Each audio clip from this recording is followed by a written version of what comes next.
ஜென்மத்திற்கும் மறக்க முடியாத மிகப்பெரிய மனச்சுமையோடும் வலியோடும் தாயகம் திரும்பும் தந்தை மாத்தையாவும் மகன் சூர்யாவும்.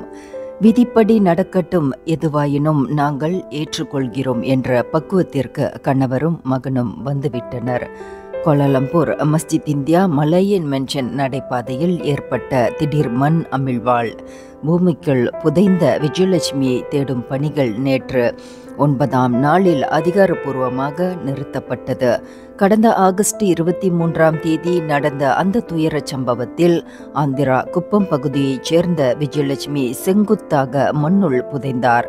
தன் கணவர் மாத்தையா, மகன் சூர்யா உள்ளிட்ட உறவுகளுடன் மலேசியாவுக்கு சுற்றுப்பயணியாக வந்த அம்மாது சம்பவ தினத்தன்று மறுநாள் சொந்த ஊருக்கு திரும்பவிருந்தார்.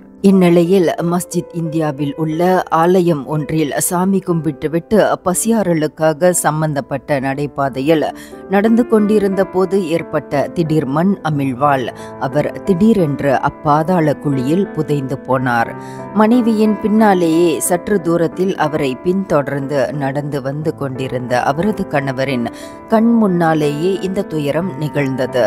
மனைவியை தேடி அந்த கணவர் இங்கும் அங்கும் அந்த குழிக்குள் எட்டி பார்த்து அலறும் சத்தம் இதயத்தை பிழிந்தெடுத்தது. தாய்லாந்துக்கு சுற்றுப்பயணம் மேற்கொண்டிருந்த மகன் சூர்யா தகவல் கிடைக்கப்பெற்று அவசர கதியில் அன்றிரவு 9:30 மணியளவில் கோலாலம்பூர் வந்தடைந்தார். அம்மாவை தேடி அலைந்து அம்மா அம்மா என்று அலறிய அவரின் பரிதாப குரல் இன்னமும் செவிகளில் ஒலித்து கொண்டிருக்கிறது.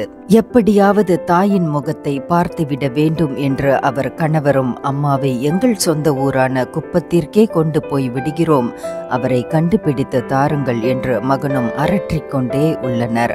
ஆனால் நேற்று ஆகஸ்ட் 31ஆம் தேதியோடு 9 நாட்கள் ஆகிவிட்ட நிலையில் அங்கு மேற்கொள்ளப்பட்டிருக்கும் தேடுதல்களுக்கும் எந்த பலனும் கிடைக்கவில்லை என்பதை உணர்ந்து கொண்ட அவர்கள் இப்போது நிலைமை எவ்வாறாயினும் அதனை அப்படியே ஜீரணித்து கொள்ள தயாராகிவிட்டனர்.